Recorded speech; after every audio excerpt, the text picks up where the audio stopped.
नमस्कार हिमाचल अभी अभी देख रहे हैं आप। मैं हूं आपके साथ अवंतिका खत्री और वक्त है दोपहर तक की बड़ी खबरों पर बात करने का।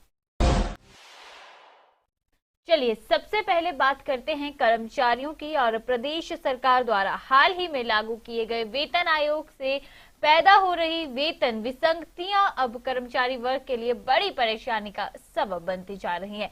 वेतन आयोग की सिफारिश के बाद एक कर्मचारी संघ इसकी मुखालफत के लिए सामने आने लगे हैं। आज डीसी ऑफिस कार्यालय में कार्यरत JOAIT वर्ग के कर्मचारियों ने वित्त आयोग के अध्यक्ष सतपाल सिंह सत्ती से मुलाकात कर वेतन आयोग की सिफारिश लागू होने के बाद पेश आने वाली वेतन विसंगति की समस्या का मसला उठाया।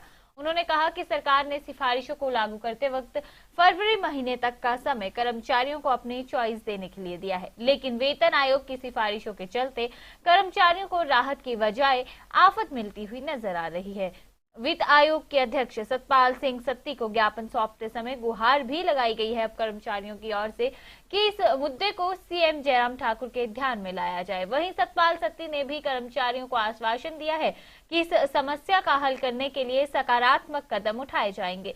कर्मचारियों के प्रतिनिधिमंडल की अगुवाई कर रहे राकेश कुमार ने कहा कि वेतन आयोग की सिफारिशों में 15% वेतन वृद्धि का विकल्प नहीं दिया गया है, जिसके चलते सालों से सरकारी क्षेत्र में नौकरी कर रहे कर्मचारियों को भारी नुकसान उठाना पड़ रहा है। उन्होंने कहा कि वेतन आयोग की सिफारिशों से कर्मचारियों को हो रहे नुकसान को रोकने के लिए सरकार के समक्ष भी आवाज उठाई जा रही है।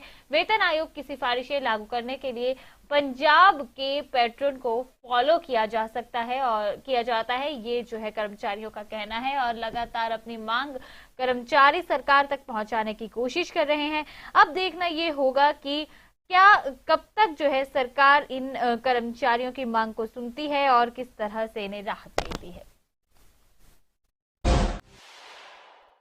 चलिए आगे बढ़ते हैं और अगर बात हादसों की करें तो हिमाचल प्रदेश में दर्दनाक हादसे जो है सड़क हादसे इन दिनों काफी ज्यादा हो रहे हैं। बीती रात ही चंडीगढ़ मनाली नेशनल हाईवे 3 में 8 ट्रैफिक टनल के अंदर निजी बस और हाइड्रा मशीन में जोरदार टक्कर होने से 9 लोग गंभीर घायल हुए हैं। टनल के अंदर तेज रफ्तार बस और हाइड्रा की टक्कर से 5 से 6 गाड़ियां आपस में टकराई, जिसके चलते बस में सवार 9 लोग गंभीर रूप से घायल हुए। गंभीर घायलों को निजी वाहनों से और 108 एम्बुलेंस के माध्यम से CHC नगवाई पहुंचाया गया, जहां पर प्राथमिक उपचार देने के बाद देर रात को ही घायलों को क्षेत्रीय अस्पताल कुल्लू रेफर किया गया। घायलों को 108 एम्बुलेंस के माध्यम से क्षेत्रीय अस्पताल कुल्लू पहुंचाया और सभी घायलों का जो है इलाज ऑर्थो वार्ड में किया जा रहा था। आपको बता दें कि कुल्लू के MS नरेश कुमार ने जानकारी दी है कि इस हादसे में घायल जितने भी यात्री थे वो अब खतरे से बाहर है। डॉक्टरों की निगरानी में सभी का इलाज किया गया और उन्होंने कहा कि कहीं ना कहीं देखिए ये जो हादसा हुआ है अब मामले की जांच की जा रही है कि क्या कुछ वजह रही है, किस वजह से यह हादसा हुआ है। लेकिन बीती रात एक बड़ा हादसा सड़क हादसा यहाँ पर पेश आया है। फिलहाल खतरे से अगर हम बात करें तो सभी जो यात्री थे जो बस में सवार थे वो इस वक्त खतरे से बाहर है। राहत की बात ये है। चलिए आगे बढ़ते हैं और बात अगर नशे के करें तो हिमाचल प्रदेश में आए दिन नशे का सामान पकड़ा जा रहा है। बिलासपुर पुलिस टीम ने एक किराने की दुकान से अब नशे की गोलियां और अवैध रूप से रखा सीमेंट बरामद किया है। ASI नरेंद्र कुमार की टीम जब गश्त पर थी तो उन्होंने गुप्त सूचना के आधार पर जामली में NH 205 पर एक किराना स्टोर में दबिश दी। पुलिस टीम को इस स्टोर से प्रतिबंधित दवाओं की 60 गोलियां और अवैध रूप से रखे सरकारी सीमेंट की 10 बोरियां मिली। इसके बाद पुलिस ने दुकानदार जो कि जगतार सिंह था बिलासपुर से का रहने वाला था, उसे हिरासत में लेकर उसके खिलाफ मामला दर्ज कर लिया गया है और अब पुलिस आगामी जांच कर रही है और कोशिश कर रही है जानने की कि किस तरह से ये संलिप्त था नशे के कारोबार में और क्या क्या इसके कॉन्टेक्ट है। उन सभी चीजों को अब पुलिस जो है खंगालने की कोशिश कर रही है और लगातार हिमाचल प्रदेश की बात करें तो नशा यहाँ पर लगातार बढ़ रहा है, लेकिन वहीं दूसरी ओर हिमाचल पुलिस भी काफी मुस्तैदी से इस पर काम करती हुई नजर आ रही है।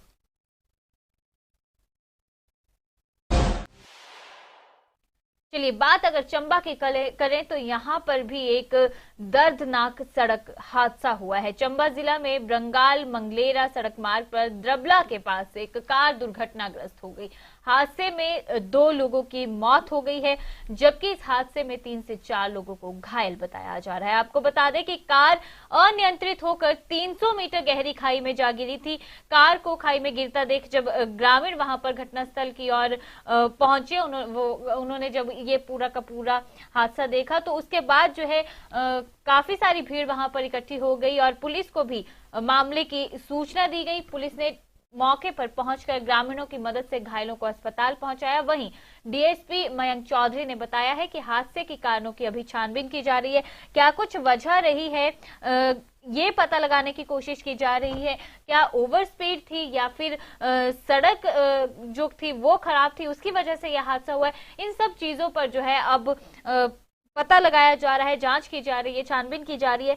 लेकिन कहीं ना कहीं एक दुखद खबर सामने आई है। 2 लोगों की इस हादसे में मौत हो गई है, जबकि काफी लोग जो है घायल भी बताए जा रहे हैं। और जिस तरह से लगातार हिमाचल प्रदेश में हादसे बढ़ रहे हैं, ऐसे में हम भी आपसे यही गुहार करते हैं कि आप जब भी वाहन चलाएं तो पूरी सावधानी से चलाएं, क्योंकि सड़क दुर्घटनाएं इन दिनों काफी ज्यादा पेश आ रही हैं।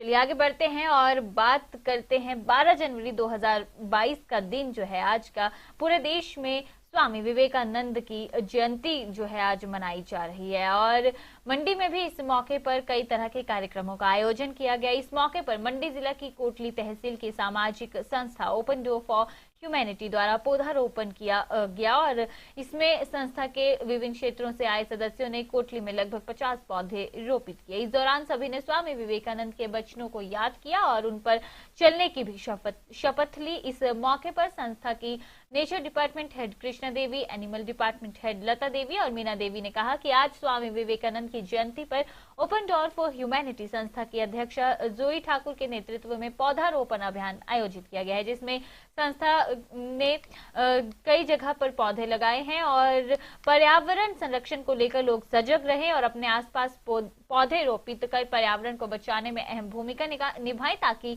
हमारे आसपास का वातावरण स्वच्छ रहे और लोगों को इसका लाभ मिल सके।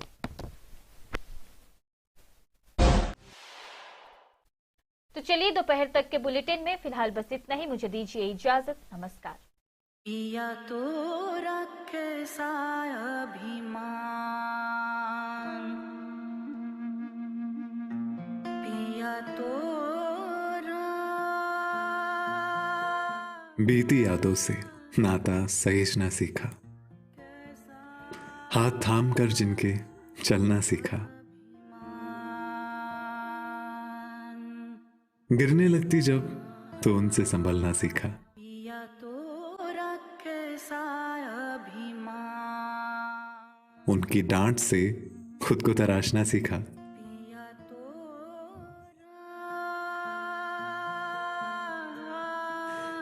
घर से दूर होकर भी दिल को हमेशा यह एहसास रहता है, उनका प्यार और फिक्र हमेशा मेरे साथ रहता है।